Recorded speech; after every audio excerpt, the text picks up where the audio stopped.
Yeah, good evening, everyone. Uh, Welcome to Family Affairs with John Abe. Today, we're going to discuss on a very important topic.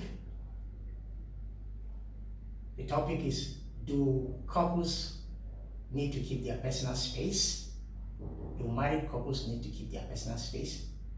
And to have this conversation with me today, I have two personalities with me. First of all, I have Mrs. Wabreze. Madam, welcome. Thank you very much, sir. Then I have Mr. Stephen Umigi. Thank you. Good afternoon. Thank you for having me. Yes. So they are all family persons. So they are both qualified to speak on this. So Madam, I'll start with you. Typically they say when two people marry, they become one. And what that implies to a lot of people is, you do things together. You have the same bank account. If you're working, your husband will know what you're earning. You also know what your husband is earning. Some even go further to say, even in keeping telephone's password, it should be the same. There should be nothing to hide. You bake together, you do your things together and all of that. So what's your take on this topic? Wow, thank you very much. It's a very sensitive topic. My take on this is when two different people come together as husband and wife, they become one. So they should do everything as one. Some, when they start living in their own house or something, they have different rooms. Why would you have different rooms when you're supposed to be together?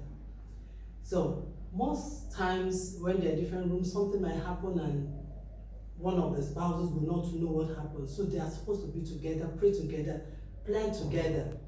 Okay, the bank accounts, most people will not agree with me, but it's very important. Because when money comes in, you know how much comes in. When one is spending recklessly, the other will know, and you do your things together. Our forefathers, they never had separate rooms. They lived together, they raised the kids together. They are one. So I don't believe that we need space. What's the space? Your phone password should be, you don't even need password as husband and wife. Everything you're doing should be transparent. Exactly. Because if anything happens to you outside, the first person will be your spouse. Yes. He'll ask you and you say you don't know because he's not letting you into what he's doing. So it's very important that a man and a woman as husband and wife should do things together and be transparent. Thank you very much, Madam. So, Mr. Omide, what's your take? Yes, thank you very much for that question. It's a very sensitive topic, as my colleague have said. And I think I told that line. The Bible says two shall become one. And it is clear that doing things together brings about closer relationship, brings about intimacy.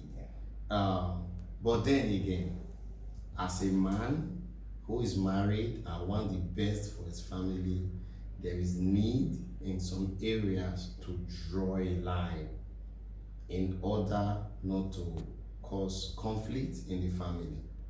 As adults, we all want to maintain our own personal space.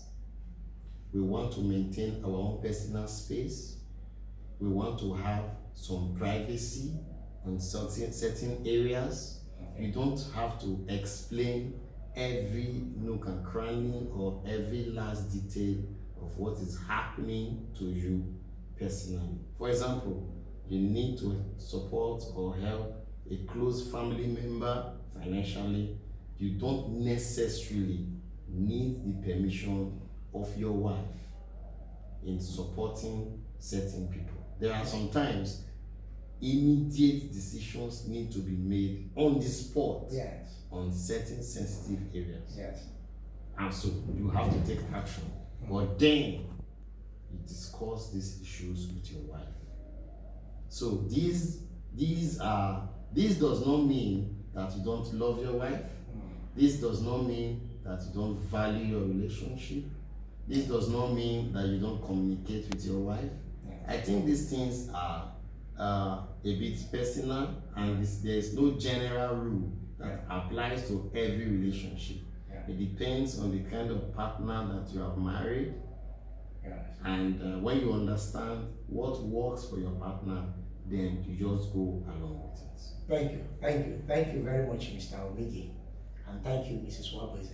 So just like my guests have said, you know, when it comes to this issue of relationship in marriage, there is no single rule that applies to all situations. What works for one family may not work for the other family. Some families have tried maintaining a common bank account. It worked for them. Some tried that, it ended up in disaster. Some people have tried sharing the same bedroom. It worked for them. Some tried, it didn't work. So when it comes to issues of family, every family should find out what works for it and apply it, because what works for family A may not necessarily work for family B. So I want to thank you, Mr. Omige, for being my guest. I want to thank you, Mrs. Wabweze, for being my guest. Thank you very So much. I want you to look forward to our next video.